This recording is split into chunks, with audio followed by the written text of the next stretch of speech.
दोस्तों, मैं रमेश चंद्रा और आज आपको लेकर आया हूँ फिजिक्स का जो सिलेबस कम हो गया है और अब कौन सा सिलेबस बचा है उसके बारे में जानकारी पूरी ध्यान से देखते रहिएगा पूरी वीडियो को, क्योंकि इसमें पूरा सिलेबस कौन सा हट गया है, कौन सा रह गया है, प्लस कौन से प्रैक्टिकल हट गए, कौन से रह गए इस समय पर, वो पूरा इसमें जानकारी है। ध्यान से देखिएगा। सबसे पहले 30% जो ऑफ हो गया है कि कौन कौन सा सिलेबस है, 30% जो हट गया है। आप देख रहे हैं इकाई नंबर 1 में ये चीज़ें हट गई हैं। इकाई नंबर 2 में धारा विद्युत में से ये चीज़ हट गई। इकाई 3 में से भी ये बहुत सारी चीज़ें हट गई हैं, ये ध्यान से देख लें। इकाई 4 में से भी वैद्युत चुम्बकीय प्रेरण और प्रत्यावर्ती धाराओं में से शक्ति गुणांक वाटहीन धारा हट गई है। अब सिलेबस में अब इसकी परिभाषा नहीं आएंगी। इकाई नंबर 5 वैद्युत चुंबकीय तरंगें हैं, इसमें से विस्थापन धारा की आवश्यकता ये हट गई है। ये 2 खंड हुआ करते हैं, ये का खंड था जो हट गया इसमें से इतना। अब आगे और देखते हैं कि और क्या क्या हट गया इसमें से। ये दूसरा खंड है खा, तो इसमें से ये प्रकाशिकी में से ये बहुत सारी चीज़ें हट गई हैं। ध्रुवण, ये सब ध्रुवीय बूस्टर का नियम वगैरह सब ये हट गए। इसके बाद इकाई 2 में से द्रव्य और विकिरण की द्वैत प्रकृति में से ये सब चीज़ें हट गई हैं। तीसरी इकाई में से भी ये सब चीज़ें हट गई। परमाणु नाभिक में से, इलेक्ट्रॉनिक युक्तियों वाले चैप्टर में से ये भी सब चीज़ें हट गई।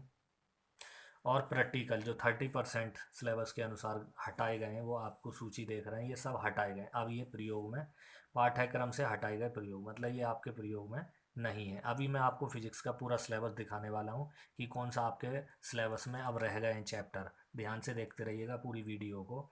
ये प्रैक्टिकल की सूची है जो आपके हट गए हैं। अब 70% नीचे आप देख रहे हैं, 70% पाठ्यक्रम निम्नवत है, मतलब जो आपका 70% पाठ्यक्रम है क्या क्या है वो ध्यान से देखिएगा। ये 70% पाठ्यक्रम है, ये सब इकाइयाँ हैं जो नाम लिखे गए हैं, सामने दिख रहे होंगे आपको। ये कौन कौन सी इकाई कितने कितने मार्क्स की आएगी ये है। खंड 2 होते हैं फिजिक्स में इस समय पर, खंड खा और खंड का। ये पूरा 35 नंबर का इसमें से, 35 का इसमें से 70 का पूरा पेपर अंक का आएगा। अब चलते हैं पूरा डिटेल में इकाइयों की। स्थिर विद्युत की में कौन कौन सी चीज़ें आपको पढ़नी है ये सब पूरा डिटेल में है। परिभाषाएं भी हैं, पूरा आर्टिकल वगैरह सब हैं, ध्यान से देखते रहेंगे।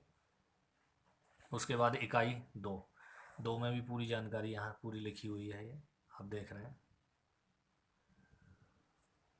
उसके बाद नेक्स्ट चलते हैं इकाई 3 की ओर कि कौन कौन सा है। ये 2 इकाई का शेष भाग है।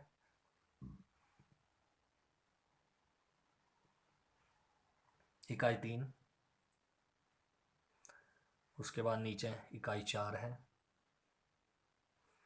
उसके बाद इकाई 5 का भी पूरा है ये सिलेबस। ये खंड का की थी 5 इकाइयाँ। उसके बाद चलता है इसी में ही खंड खा। खंड खा में पहली इकाई है प्रकाशिकी, उसमें क्या क्या चीज़ें आएंगी ये सब चीज़ें हैं इसके अंदर, पूरा डिटेल में सब कुछ है इसके अंदर। उसके बाद दूसरी इकाई में द्रव्य विकिरण की द्वैत प्रकृति में ये आएगा। इकाई 3 परमाणु तथा नाभिक, इसमें क्या क्या आएगा ये देखिएगा। तीसरी इकाई है ये ऊपर, ये तीसरी इकाई में से ये चीज़ें आएंगी, पेपर में आएंगी। ये चौथी है इकाई खंड खा की कि ये इनमें से ये चीज़ें आनी है। एलईडी वगैरह भी है, डिस्टकारी है, ये सब। अब रहते हैं प्रयोगात्मक परीक्षा के प्रयोग कौन कौन से रह गए। अब ये इसमें बहुत बड़ा परिवर्तन हुआ प्रयोग में। केवल फिजिक्स में 5 प्रयोग आपके रह गए हैं, जिसमें से मैं आपको बता दूं, ये रही प्रयोग सूची, जिसमें से पहला प्रयोग आप देख रहे हैं ये रह गया है। और देखिएगा दूसरा प्रयोग, ये तीसरा प्रयोग आप देख रहे हैं।